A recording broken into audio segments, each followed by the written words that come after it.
Are you making fettuccine Alfredo? I am. Yeah. I'm excited too. Let's get at it. Yeah.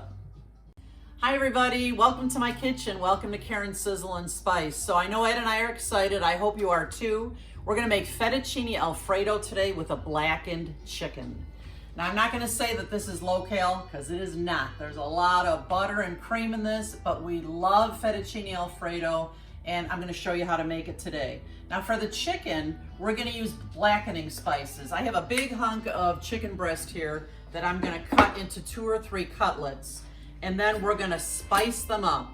Now by spice, I don't mean hot. Sometimes Ed thinks it means hot, but it's just a lot of flavors coming together to make like a flavor explosion inside your mouth. So the herbs that I'm gonna use, the spices I'm gonna use, we're gonna use oregano, we're gonna use some basil, we're gonna use some smoked paprika. This is one of my favorites. I love smoked paprika. We're gonna be using salt and pepper. We'll be using some garlic powder, some onion powder, and some ground thyme. Now for the fettuccine Alfredo part, for the Alfredo, of course, we're gonna need some fettuccine. We'll be using heavy cream. We'll be using butter. We're gonna use lots of freshly grated, beautiful Parmesan cheese. We're gonna use lots of garlic, because we love garlic. We're gonna use some parsley to kind of sprinkle inside to make it look beautiful and to put on top. And we might just use a splash of lemon.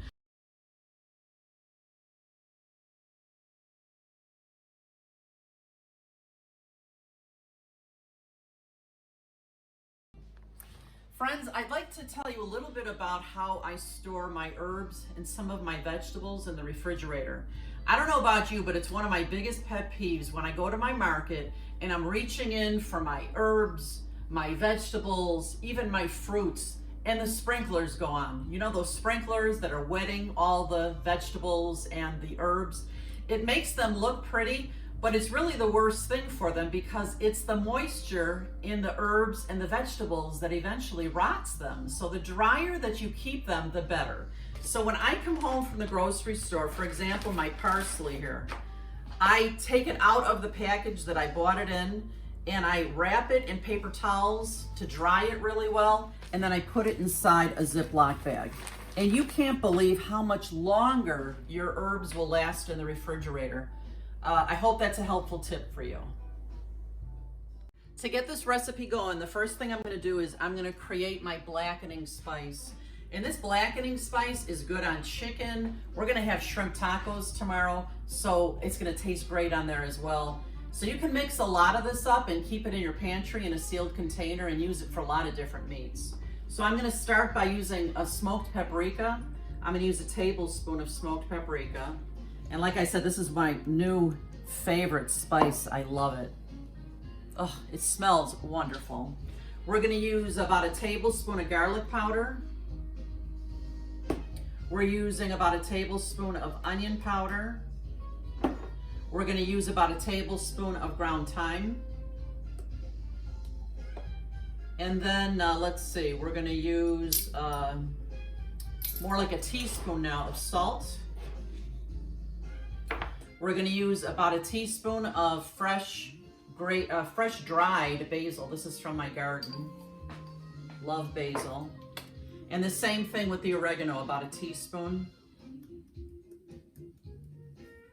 And I'm gonna give this a good dose of pepper.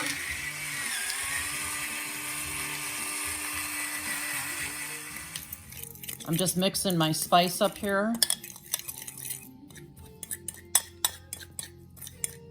So it'll be ready for my chicken. So friends, that big hunk of chicken breast that I had actually cut here into 4 beautiful cutlets. And I did use my mallet here to make them all even so that they're gonna cook evenly. What I'm gonna do now is I'm just going to put my blackening seasoning all over this chicken. Just gonna sprinkle it on this way. And I'm gonna be generous with it. I'm just churning all this chicken over, and I'm gonna put more spice on this side. Again, be generous with the spice. Friends, I am heating up my big Emerald Lagasse pan. I want it good and hot for this chicken so it blackens up really nicely. It won't take long for this to cook because they're nice thin chicken cutlets. So about a tablespoon or two of olive oil. I'm just going to add 1 pat of butter here. Ready for the chicken. And I did want to tell you too that I'm going to use the same pan here for my Alfredo sauce as I am for the chicken. No reason to dirty up another pan, and it's going to have some of that delicious chickeny flavor, goodness in the pan here. My pan is nice and hot here. Let's get these cutlets in here. Oh yeah. I love that sizzle. These are only going to take a few minutes on each side.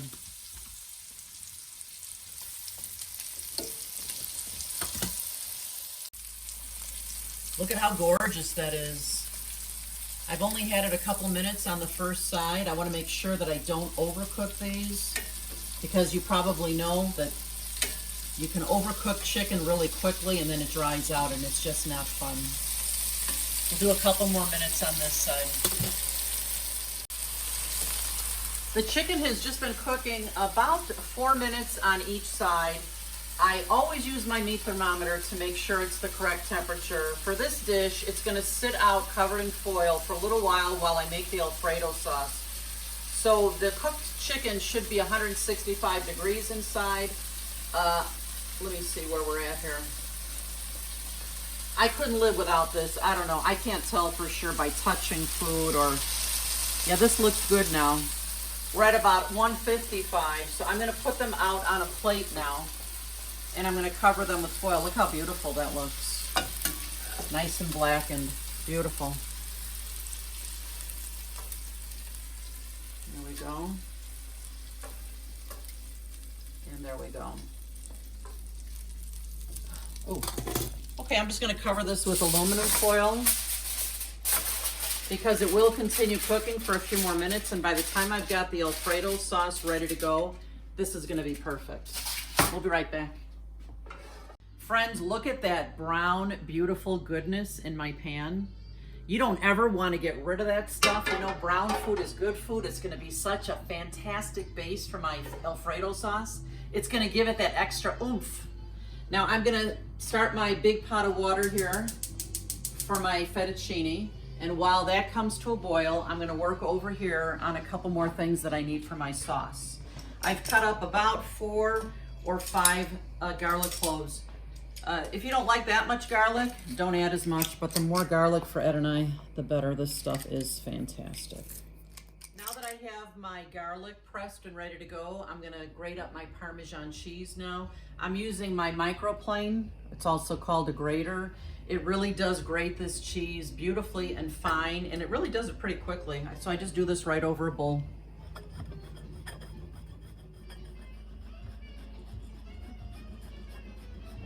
Hey Eddie, what would I do without you? You're such a great sous chef. Thanks for your help, hon. Yeah, I don't want to see you ruin your nails on this part of the job. You're right, it is a danger.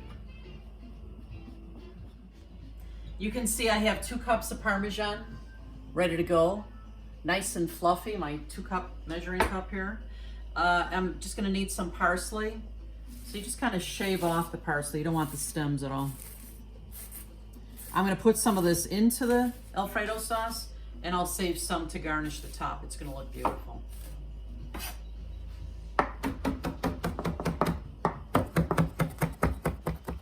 Whew.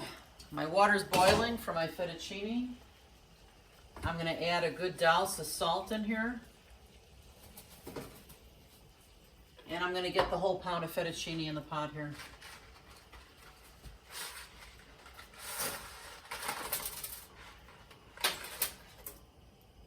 I give it a bit of a stir.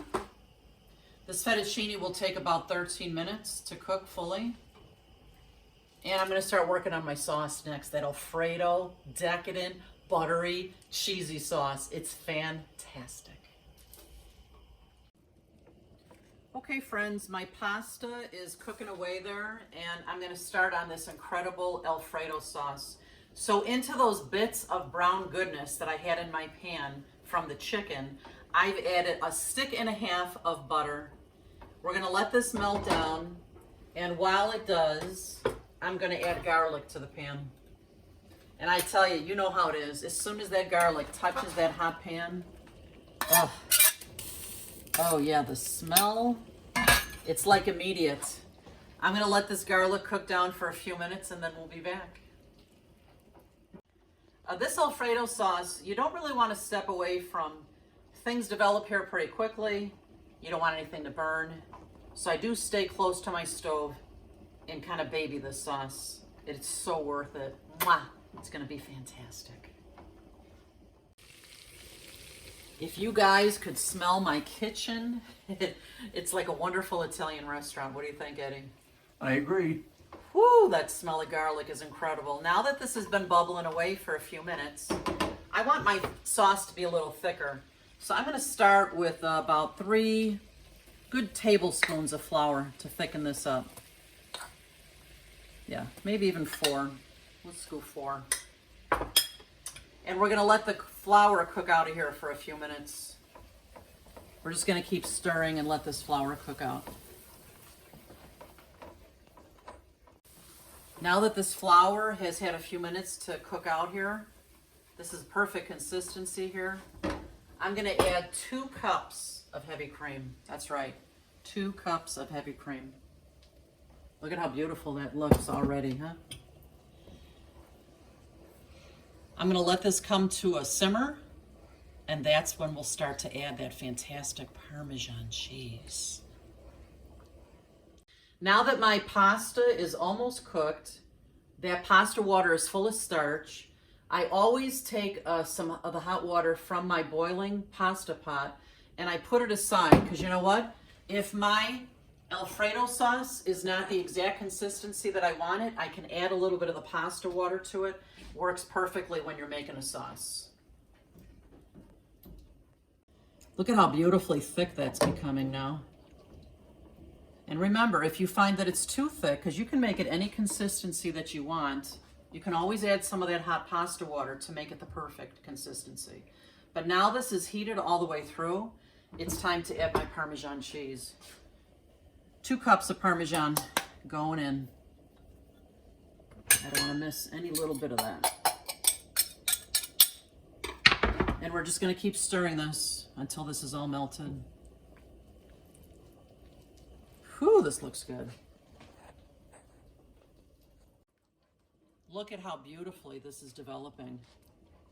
Now the reason too that I use this big pan to cook this in is because I'm going to put the pasta right into here so that they can melt and marry together, and you'll be amazed at how that pasta will absorb this wonderful Alfredo sauce.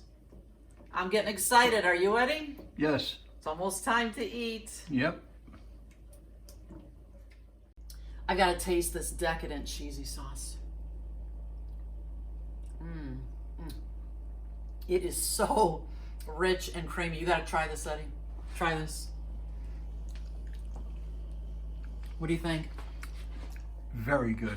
Delicious. It's wonderful. Let me drain that pasta now, okay? I almost forgot. Now that this sauce is nice and thick and creamy, I'm just adding that parsley to my pan. We're gonna mix that in and we're gonna get that pasta in there next.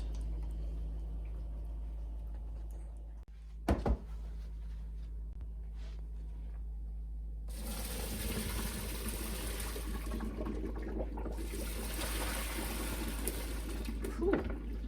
Hot stuff.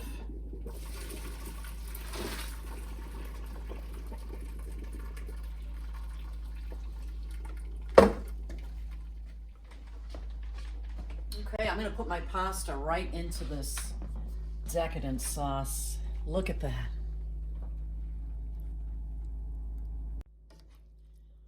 Ooh, I'm just giving this pasta a stir here. OMG. If you're looking to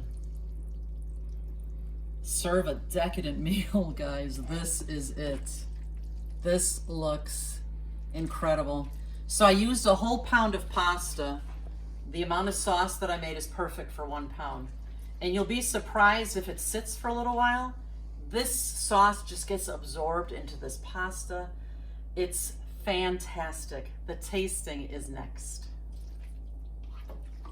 Before we serve this, I actually want to taste it first. You might want to add one more thing to it, but I'm going to try this first. You know, lemon in the kitchen is an incredible thing. Sometimes you might taste something like this and you're like, it's good. Then you add a touch of lemon. I'm talking just a teaspoon, not even. And it just clarifies the flavors where you're like, ooh, there's the Parmesan. Ah, there's the garlic. There's the cheese. Oh my gosh. Let me give this a try. I'm excited. Ed, are you excited to try this? I sure am. Look at this. Oh my gosh. Let me try this.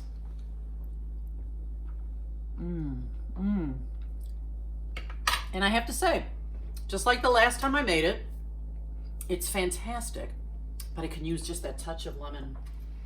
I'm gonna get a lemon over here. I'm gonna cut it in half, and I'm just gonna do, here, I don't wanna get any seeds in there.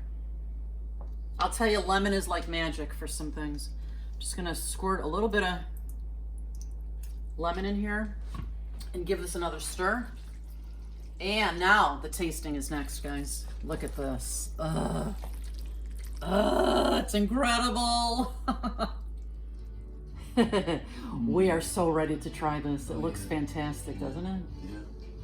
And you know what? I got the best job in the world. Look at this. Karen's official taste tester. And I've been waiting to get my teeth into this. So let's go. All right, let's try it. And he's a great taste tester, that's for sure. He's the best. The best in the business. Let's try this. And